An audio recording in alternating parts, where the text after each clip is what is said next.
మీకు బాగా పాపులారిటీ వచ్చిన పాటలు తెలుగులో ఏ సినిమాకి ఏ పాటకి బాగా వచ్చిందండి?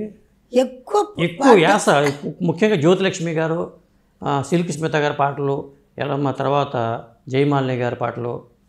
జయమాలిని ఇప్పుడే కదా, అప్పుడు విజయలలిత, జ్యోతిలక్ష్మి, కృష్ణ గారి పిక్చర్లో అవును మొనగాడు వస్తున్నాడు జాగ్రత్త, అందులో కంప్లీట్ నేనే.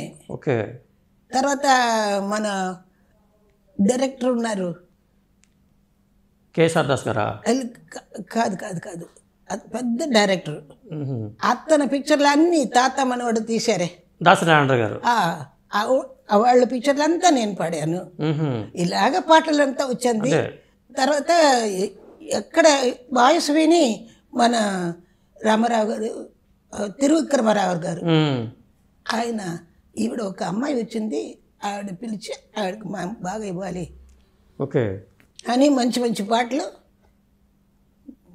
నందమూరి తారక రామారావు గారు ఆయన పిక్చర్లో అప్పుడు ఎప్పుడు వస్తారు, ఒక బిందితో సహా వస్తారు, వచ్చి పాటలంతా విని బాగా పాడింది అని చెప్తారు.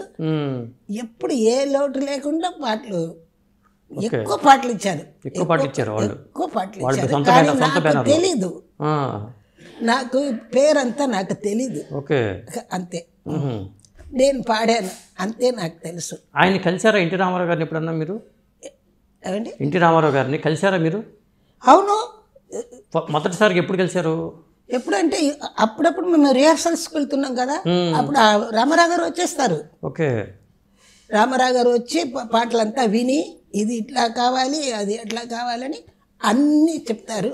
అదంతా నేను మనసులో పెట్టుకొని అది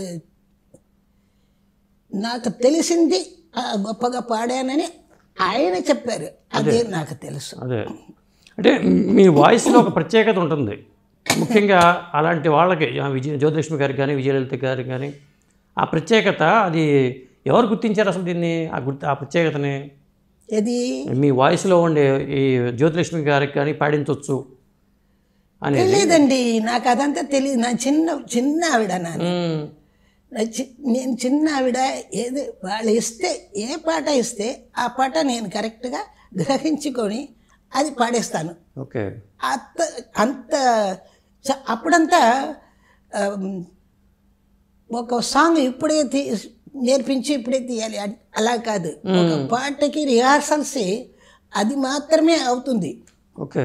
10 రోజులు అవుతుంది రిహార్సల్స్, దానిలోనే మనకు అన్ని బయలాడ్ అయిపోతుంది. అంటే ప్రతి పాటకి రిహార్సల్స్ కంపల్సరీ అండి అప్పట్లో? ఆ కాలంలో నేను చెప్తున్నది ఏంటంటే 61, 62